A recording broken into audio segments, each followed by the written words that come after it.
Hello, people. We have way too many people who run from conflict. Now, silence is a two-edged sword. It can be golden and it can also be deadly. And I agree, sometimes the best thing to do with some people is just be quiet because you know that no matter what you say, those people are not or will not face their demons, their thoughts, or whatever. And I understand that. But if you're in a relationship, if there's somebody that you care about, somebody that you love, you're gonna have to deal with conflict. Husbands and wives have conflict. Siblings have conflict. Parents and children have conflict. And if you don't learn to embrace and deal with it and stop telling people, just get over it, just don't worry about it, that's like the worst and the worst advice in the world. That's why people get older, but not every older person becomes an elder because you have to employ wisdom and knowledge. You've got to be able to take everything you go through with the knowledge, add wisdom, and then the Bible tells us that you got to have an understanding. So there's some things that you can't just say get over it. Because when a person is hurting, you don't tell them to get over it. You bury a child, you don't say get over it. You bury a parent, you don't say get over it. You deal with the loss after the burial. You don't just say get over it. You learn what that person needs, how they think. They're going to have moments. Grief lasts for a lifetime because you will always be grieving the loss of something. Sometimes it's actual death, and sometimes it's just separation, but it's still grief. And when you cannot be there for one person and then you want them to be there for you, that's really not right. But there are so many people that keep, that's why I'm big on cliches, and I always ask people, okay, what does that mean? Because you got a lot of people running around here, I'm protecting my peace, I'm protecting my peace. But if your peace is built on a lie, you really don't have peace. If your peace is built on, oh, I don't talk about anything important because if I talk about it, then that's negative. No, that's ignorant to not talk about it.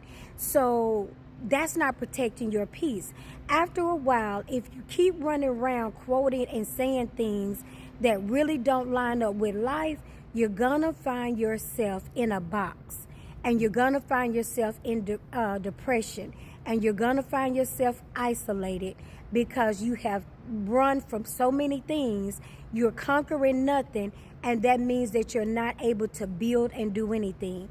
If you are a builder, if you are an elder, if you have any inkling of wisdom, you're going to have to deal with conflict.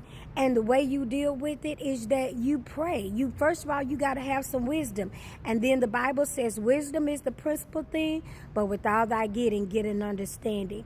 And most people have one understanding of conflict, that means that you're arguing, that you're in an argument, and that opposing views means that the world is going to collapse.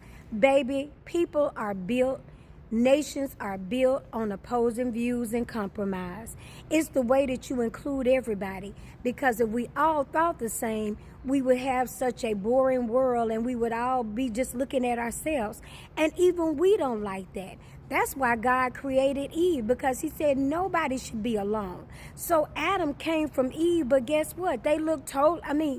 Eve came from Adam, but they look totally different. They fulfill each other's needs. The opposites attract. So when you don't want opposing views, think about it. It's not even according to the Bible. So stop running from conflict. Learn to deal with it. Learn to embrace it. Get some knowledge. Get some wisdom. Grow up. You cannot handle things at 68, 70 the same way you did at 5, 6, 10, and 11. Come on now. Stop getting older and let's produce some elders. That's the real thing that we're missing in leadership, is the knowledge and the wisdom of elders. It's been your girl Candy with Kim. It's also been your girl the Queen Bee, because those same principles apply when it comes to business. If you don't have any wisdom and if you don't grow, neither will your business or your finances. Didn't the Bible say, I would above all things that thou shalt prosper and be in health, even as thy soul shall prosper? So if you haven't grown up, Why do you expect your finances to grow up? Make sure you watch, make sure you like, and please subscribe and share the video with a friend.